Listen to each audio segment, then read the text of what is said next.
As pessoas vêm estudar e depois montam as casas deles e formam uma cidade. A Bíblia contando que aqui nesse lugar, depois da destruição do Templo de Israel, o Templo de Israel estava lá onde está aquela mesquita. Nós vamos chegar daqui a pouco para o Montes das Oliveiras, lá eu vou explicar melhor o que a gente está vendo. Lá é a vista onde Jesus viu Jerusalém, onde Jesus viu Jerusalém e chorou por Jerusalém, onde saiu lágrimas de sangue. Esses lugares muito mais perto e bonito nós vamos ver de outro lado, lá no Monte das Oliveiras. Então, a importância desse lugar aqui que tinha três rabinos depois da destruição de Jerusalém. Jerusalém foi destruída ano 70 depois de Cristo. Jesus ressuscitou mais ou menos ano 34, né? 40 anos, 30 anos depois, o templo foi destruído. Jesus era profeta, ele viu a destruição de Jerusalém, por isso ele falou, por isso ele chorou, por isso tira de mim esse cálice, tira de mim essa sabedoria que eu sei que Jerusalém vai ser destruída. Ai de ti, Jerusalém, que você mata seus profetas. Ele tentou recuperar, ou tentou converter as pessoas para voltar, para evitar a destruição do templo. Então o templo foi destruído e aqui tinha três rabinos olhando o templo e eles viram raposas que estão saindo das ruínas do templo. E dois rabinos começaram a chorar e lamentar, arrebentaram a roupa deles, botaram cinza, enfim, luto muito grande. E o terceiro dançou. Falaram para ele, rapaz, você é louco, você está dançando, por que você está dançando? O templo está destruído, raposas estão saindo do templo, por que você está dançando? Aí ele falou que nós temos duas profecias. Uma profecia é que Jerusalém vai ser destruída. E a segunda, a nova Jerusalém, a Jerusalém que vai ser reconstruída, nós estamos hoje, vocês estão hoje nessa nova Jerusalém. Vocês têm o privilégio, a sorte e a saúde de estar aqui na segunda profecia que Jerusalém está reconstruída. Jerusalém com carros, com engarrafamentos, com indústria. As crianças vão para a escola, as mulheres vão para trabalhar, os homens vão para trabalhar. Cidade moderna, linda. É a segunda profecia se cumpriu. Realmente, gente, é uma grande vantagem. Eu estou emocionado, já esteve aqui 1000 vezes, né, com milhões de grupos.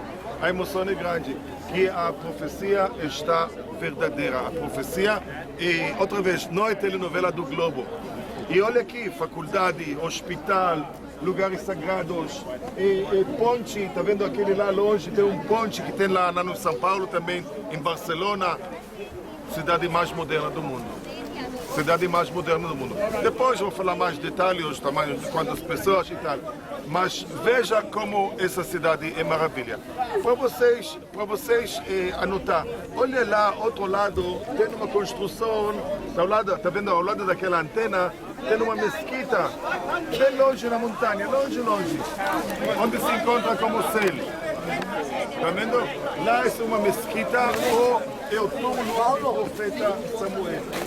A Bíblia colocou a fronteira de Jerusalém ali. Lá não era Jerusalém. Ali tinha o profeta Samuel. Até lá o Josué conquistou. Mais para cá, esse lugar aqui é o lugar onde o rei David construiu e o Salomão construiu a casa dele aqui no Monte Moriá. São algumas palavrinhas pouco que nós vamos falar ali. Está vendo? Toda essa montanha aqui é a montanha que nós chamamos Monte das Oliveiras, que também não é Jerusalém. Também não é Jerusalém bíblica. No lado, aqui no vale, nós vamos passar daqui a pouco naquele vale, esse vale Cedron, que era a fronteira entre Monte das Oliveiras e Monte Moriá. Monte Moriá, esse monte que está dentro das muralhas, onde está aquela Domo da Rocha, aquela mesquita, não mesquita, Domo da Rocha, é o mesmo lugar onde Abraão levou o menino Isaac para sacrificar. Essas duas coisas, esses detalhes nós vamos falar daqui a pouco no monte de tarde, do monte da... A importância que Jesus estava aqui, chegou para o Monte das Oliveiras, viu Jerusalém.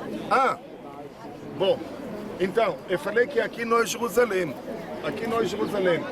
Jesus chegou, numas vezes que ele chegou, ele estava na cidade de Betânia. Betânia, você está vendo aquele torre grande, é uma igreja inglesa, anglicana, que conta o lugar da ressurreição de Lázaro, a Betânia. Judeus têm que chegar para Jerusalém pelo menos 3 vezes por ano, uma vez antes da Páscoa. Então, se ele ressuscitou amigo dele, quer dizer que ele tem uma casa aqui. Tem uma casa, não é? Mas não é Jerusalém. Se você faz pela imigração para Jerusalém, você tem que chegar para Jerusalém. Não ao lado, não para Teresópolis, para Rio. Isso que eu conheço, né? Sim, tá certo. Tá entendendo? Se eu vou para Copacabana, eu não vou para Teresópolis, eu vou para Copacabana mesmo. É a mesma coisa aqui. E por isso, ele não teve lugar aqui, não tinha lugar aqui em Jerusalém, não tinha casa. Ele fez a última ceia, ele fez no Monte Sião, que nós vamos mais tarde. Lá foi a casa que nós conhecemos, o cenáculo, o lugar onde foi a última ceia. Mais tarde, a história do Espírito Santo e das línguas. Nós vamos chegar de tarde e nós vamos falar sobre isso. E esses túmulos aqui? Agora, esses túmulos aqui, na construção dessa passagem aqui, de repente acharam aqui túmulos do segundo templo. Agora, vocês viram ontem no Jardim do Túmulo como que é o túmulo de Jesus. Era uma caverna, colocaram o corpo dentro da caverna, colocaram uma pedra redonda. Para que colocaram na caverna e pedra redonda? Para um ano depois tirar a pedra e tirar o corpo. E colocar o corpo dentro de sarcófago. Sarcófago é aquela caixa.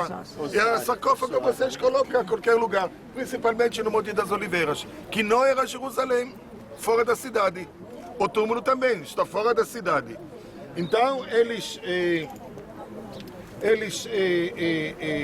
mas lá no túmulo de Jesus, 3 dias depois, a pedra estava fora e ele saiu. E a Maria perguntou: você é o jardineiro? Vocês viram como o jardim bonito lá, não é? Você é o jardineiro? Ele falou: não, eu não cheguei ainda para meu pai. Aí ela entendeu que esse foi Jesus. E aqui nós temos o mesmo exemplo dos túmulos, que coloca o corpo dentro, um ano depois tira os ossos e põe outros mortos. Depois da morte de Jesus, naquela época da destruição do templo, já começou a ideia do Messias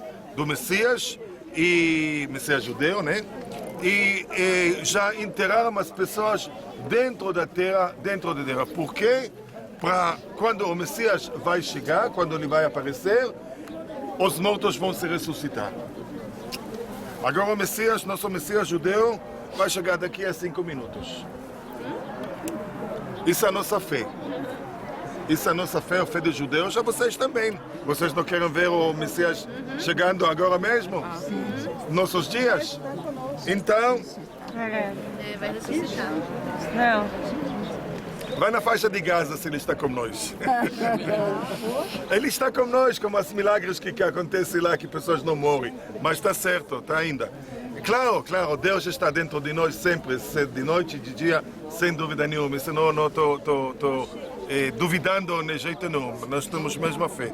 Mas a gente está esperando ele chegar. Posso fazer uma pergunta? Sim. Naquela guerra de 6 dias, qual foi a parte que vocês pegaram de novo que que foi uma alegria? Essa boa pergunta, não é lugar, mas é ótima pergunta. Esse monte aqui era a única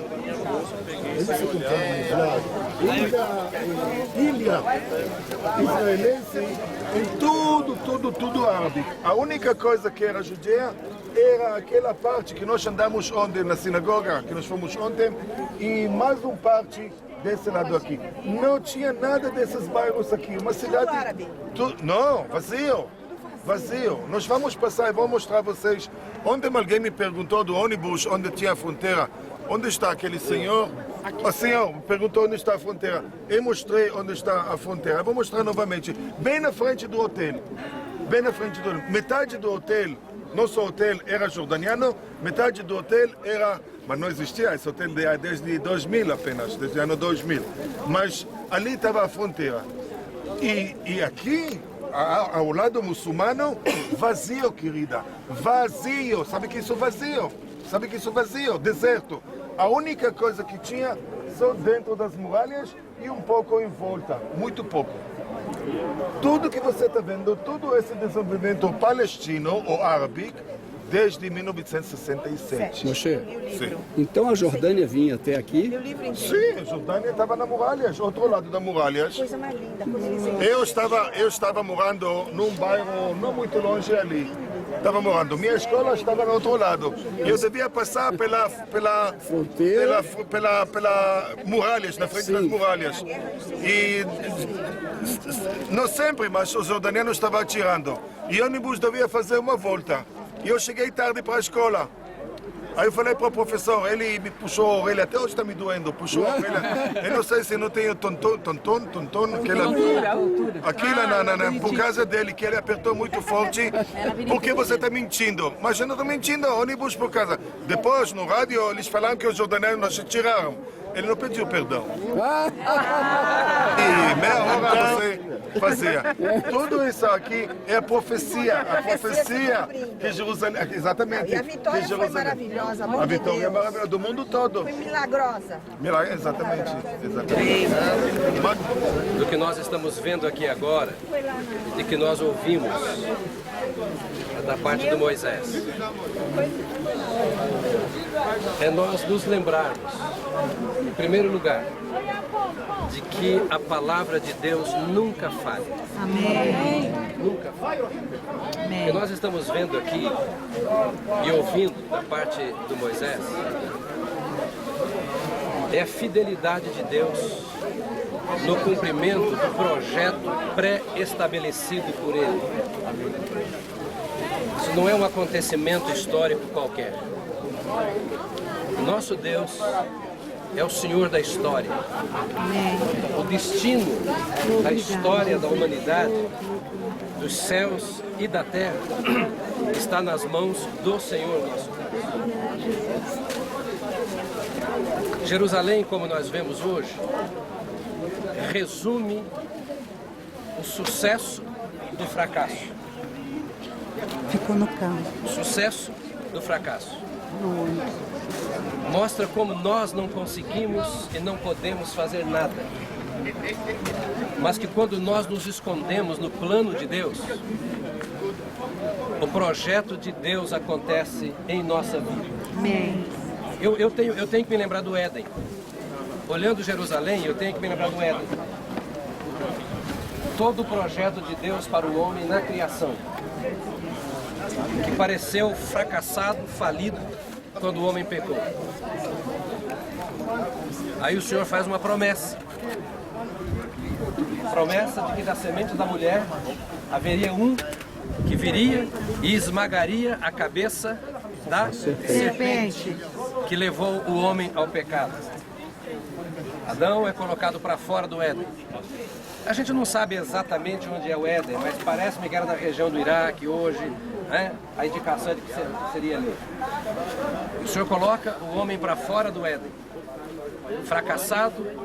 E se tivesse mais alguém para olhar a história, por exemplo, ver o que aconteceu com Caim e Abel, alguém diria, pronto, acabou, não tem mais nada para ser feito.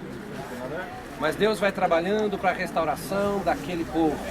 Lembro, poucos domingos atrás eu falei na igreja que lá, através de Sete com seu filho Enos, começa-se de novo a invocar o nome do Senhor.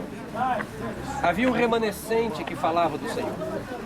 Havia um remanescente que mostrava que o projeto de Deus iria acontecer, que tinha esperança de ver tudo sendo restaurado. Então veio Noé. Depois parece que não tinha mais jeito, porque com a Torre de Babel, Parece que a confusão estava pronta. Aí o Senhor levanta um homem, chamado Abraão. Lembra desse nome na Bíblia? E o Senhor faz uma promessa a Abraão. Abraão vinha lá de Ur dos Caldeus, aquela região lá também do Iraque. E o Senhor diz a Abraão, eu vou levantar você. E Deus fez 3 promessas a Abraão. Eu vou abençoar a você, eu vou abençoar a sua família, e através da sua família, eu vou abençoar a terra. Quando você ler o Velho Testamento, vai se lembrando, olhando aqui, vai se lembrando disso. E Abraão nem entendia certamente, mas Abraão obedeceu. Sai da tua terra, da tua parentela e vai para uma terra que eu te mostrarei. Se você me obedece, eu vou fazer isso. Então aquele fracasso aparente do Éden, aquele fracasso aparente lá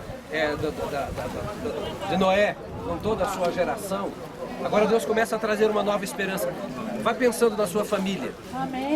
Vai pensando na sua própria vida. Como é que Deus faz tomar o fracasso quando nós estamos no projeto? Agora Deus fez uma exigência, Abraão. Anda na minha presença e ser perfeito. Ou seja, você vai caminhar comigo. Se você caminhar comigo, eu vou cumprir a minha promessa. Toda promessa de Deus é condicional. A promessa de Deus não acontece assim. Ele tem que encontrar alguém cujo coração se afina com o projeto dele. Então Deus é um Deus de restauração. Deus é um Deus de restauração. Pega no Éden, pega lá o Noé, pega o Abraão. Agora, através de Abraão, Deus vai fazendo surgir essa nação. Repito o que eu disse lá. Deus nunca fica sem uma testemunha sua em toda a história, em todas as gerações. Bem, eles vêm crescendo. Mas o que acontece? A ideia era que Abraão também tinha fracassado. Porque de repente todo Israel está resumido em quê? 75 pessoas escravas no Egito. Não entraram como escravos, mas para salvar a própria vida. Cadê aquela nação? Cadê aquela promessa? Os patriarcas indo embora. Às vezes na nossa história pessoal isso acontece. Deus falou e parece que não está acontecendo. Entende? Como é que Deus trabalha? O princípio de Deus é o mesmo. Cadê aquele que viria esmagar a cabeça da serpente? Parece que não se via. Não é? Agora chega esse povo, 75 pessoas, porque aqui havia fome e agora tinha que ir embora. Cadê a família do Abraão que Deus tinha prometido para morrer ali naquele pedaço de terra? E Deus trabalha por 420 anos. Dá para ter uma ideia? Nenhum de nós chegou a 90 ainda. 420 anos o Senhor trabalhando para fazer cumprir a sua promessa. Porque Deus, para cumprir a promessa, precisa encontrar um coração preparado. É por isso que ele dizia, Abraão, anda na minha presença, Abraão.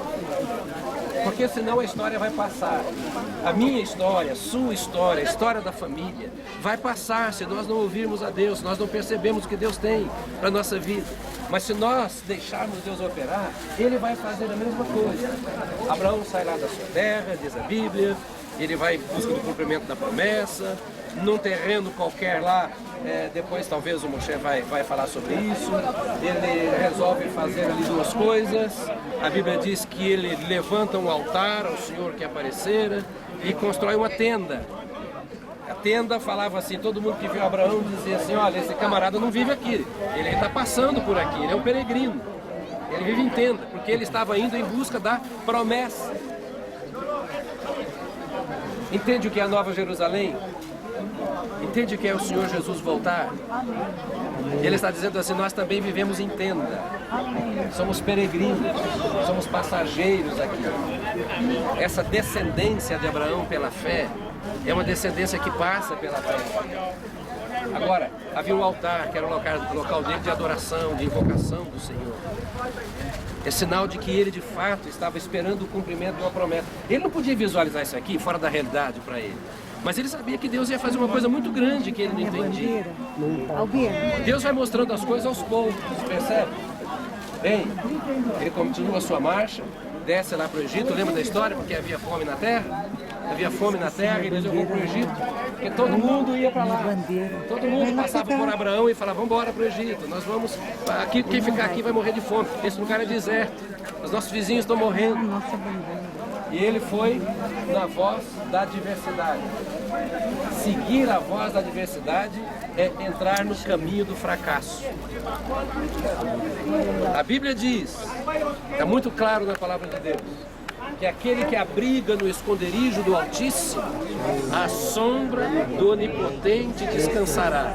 Não é a sombra das gerações, não é a sombra dos acontecimentos, nós nos descansamos no abrigo do Altíssimo. Percebe? Abraão esqueceu disso, claro, não estava escrito ainda isso, não havia ainda essa revelação, né? Mas Abraão então vai caminhando pela voz dos outros, tem fome na terra, você vai morrer, seus camelos vão morrer, seus empregados vão morrer, sua família vai dividir. Abraão nessa história foi para o Egito. Chegando no Egito, o que ele fez? A Sara? Ô Sara, você é lindíssima, você é uma gata, né? Uma gata. Ô Sara, lá eles vão querer você e você não vai falar que é minha mulher, você vai falar que é minha irmã, Sara, porque afinal de contas agora nós estamos no Egito meia verdade vale. No Egito meia verdade não é mentira. Percebe como é que é fácil sair do plano de Deus? Ele esqueceu que Deus tinha um projeto para ele e para Sara, a promessa de um filho. Eu estou voltando um pouco para você entender que a vida do ser humano às vezes vai sendo marcada de fracassos, mas Deus opera até no nosso fracasso, não apenas na nossa fraqueza. De repente acontece aquela história toda, né? Que o Abraão chega para ele lá no capítulo 13 e mete os pés no fundinho do Abraão, fala, cara, casca fora daqui, como é que você faz uma coisa dessa comigo? Deus me mostrou que você está tentando me enganar.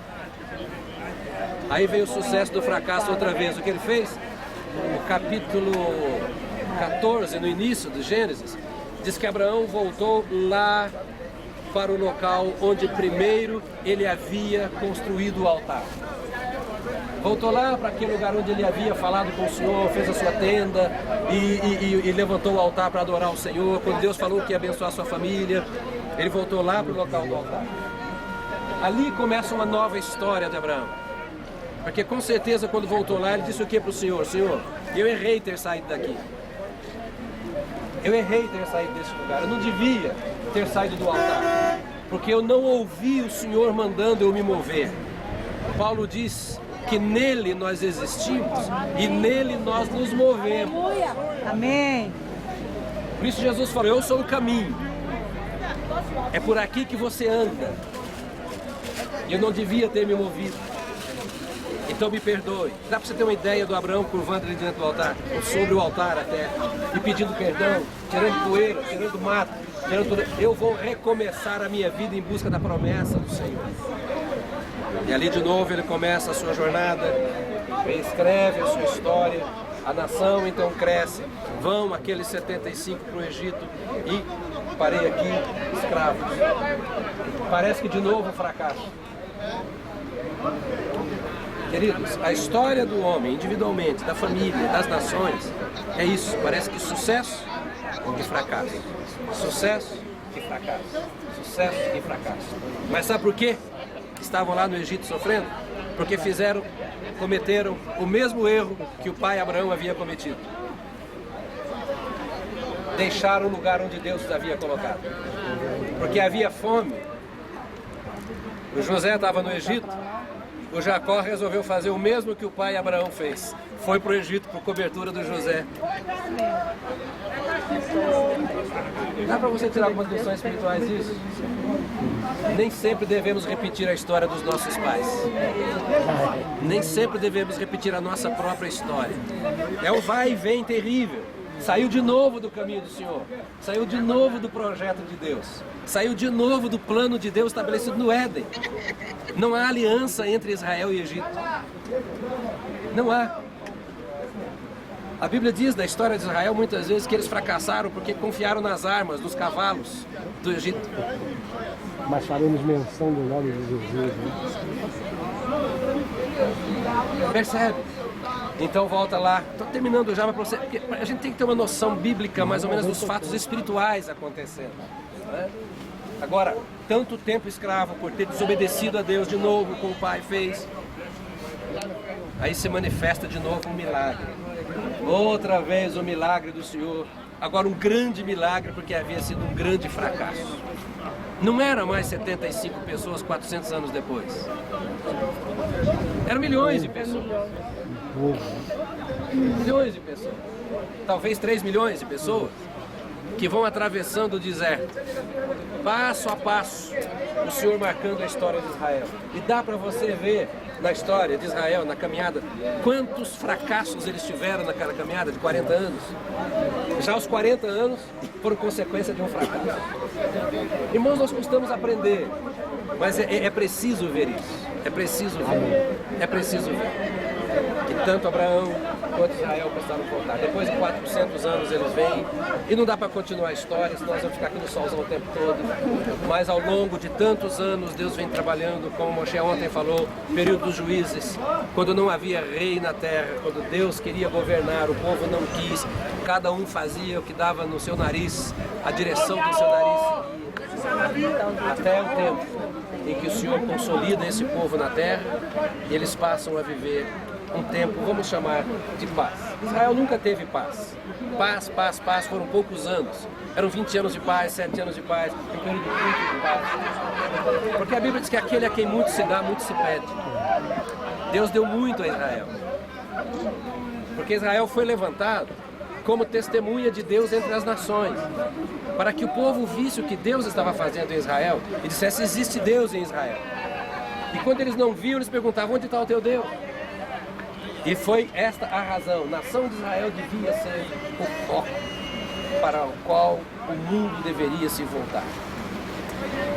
Pois bem, veio Israel, aí o povo de Israel, e de novo, no grande momento da nação, o que eles fazem? Rejeitam. Veio para que era seu, mas os seus não receberam. Messias. Só ontem.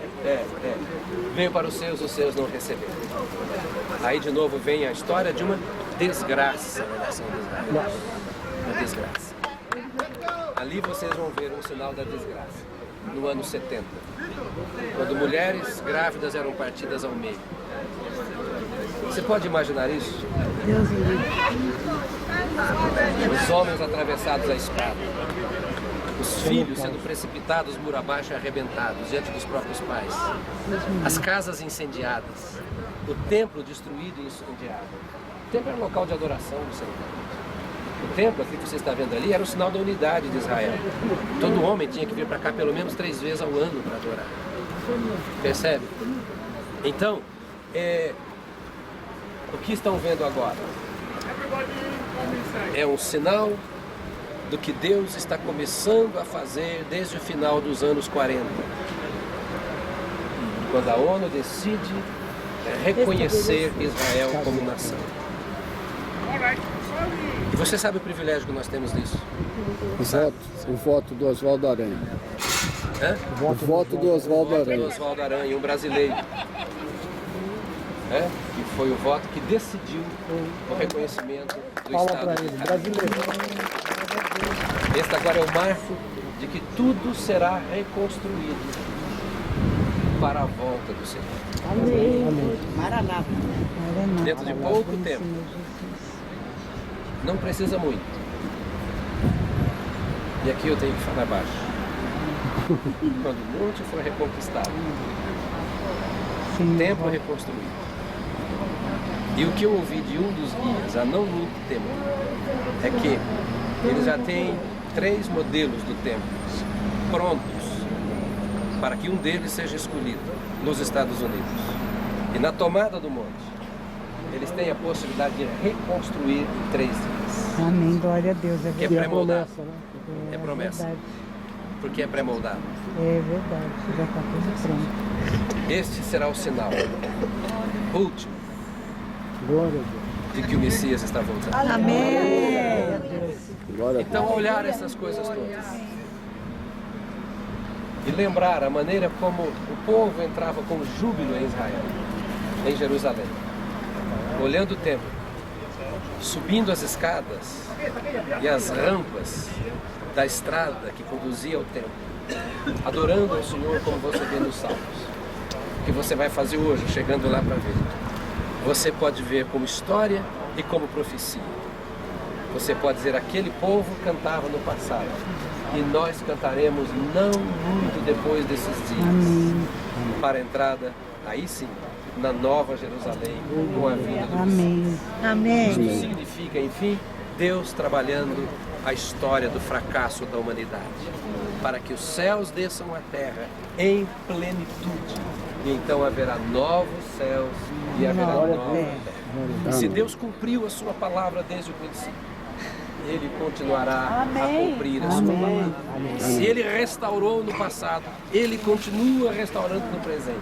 Deus não desistiu dos seus objetivos. Deus não desistiu dos seus planos. Estar aqui hoje é para nós uma lembrança disso. Servimos ao Senhor, começou uma obra de restauração quando viemos a Cristo, e tudo será restaurado na história da nossa vida, para a glória do Senhor. Amém. Um aplauso ao Senhor.